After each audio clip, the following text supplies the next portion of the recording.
day in my life as a content creator at age of 18. Ay, charis, hindi gayon. For today's videos nga pala, dahil alam nyo kung nakikita nyo dyan guys, is napapasabak na naman ang lola nyo sa pagdi-DIYs. Dahil nung nag-meeting nga pala kami nung isang araw at nag-awarding nga rin pala sila. Siyempre, sad to say, kahit hindi naka-award yung aking anak ay okay lang. Dahil tanggap ko yan kung ano lang yung kaya nila. Siyempre, tayo mga nanay, pasensyosa tayo. Kailangan maging supportive lang tayo sa mga anak natin. Ay sapat na sa akin. Kung ano man lang yung i-announce nila, makayanin nila, ay tanggap ko yan kasi nanay tayo, diba?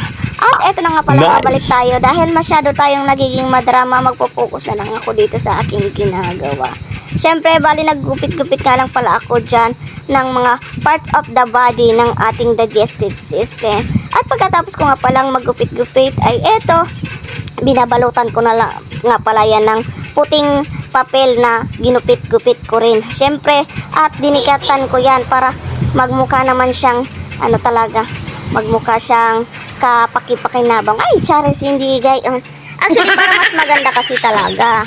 At pagkatapos ko nga palang dikitan ito, ay ito, dinikit ko naman itong ating mga lamang loob. Diba? Siyempre, para mas maganda, kailangan natin mas pakapalan yan para mas matibay din. Pinakapalan ko nga pala yan kasi katulad ng mukha ko, makapal na ang mukha. Ay, charis, hindi gayon. Baka naman yung mga sinasabak na siniseryoso nyo talaga. Hindi, dahil nagana lang naman ng part lang naman to ng aking pag-vlog. Kaya huwag nyo masyadong seryosohin mga basher ko dyan, ha? Kasi ganyan talaga tayo mga content creator. Dapat kung anong mga ginagawa natin, samahan din natin ng effortless, diba? Konting patawa, konting trail lang para lang tayo mabash. Ay, charos, hindi gayon. Ito na nga pala guys, mabalik tayo sa ating ginagawa. Ito na nga pala, bali nagugunting-gunting lang po nga pala ako dyan. At ito na nga, munti ko na nga palang makalimutan itong lever. Kasi natapos na nga pala tayo sa pagdikit-dikit, hindi ko nga pala ito naikabit itong ating lever. Kaya ito, pinakapalan ko nga muna pala para mas matibay ang ating ang ating parts na lever. Siyempre, pagkatapos ko nga pala dyang magdikit-dikit at ang anak ko ay tumulong na rin sa pagdikit dyan, ha? Baka isipin nyo naman ako lang yung gumagawa niyan. Siyempre, katulong yung anak ko. Bali, ginaguide ko lang din, diba?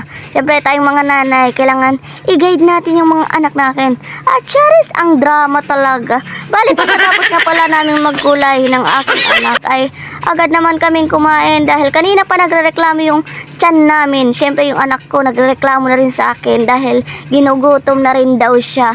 At ako lang ang inaantay.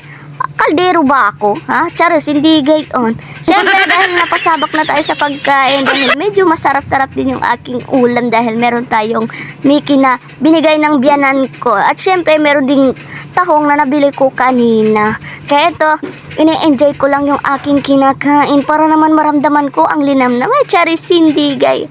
By the way guys, at kung hindi pa kayo nakapag-follow, please follow, like, and share na rin. At please paki-subscribe na rin sa ating YouTube channel. Yan lang at maraming salamat sa panonood. Bye-bye!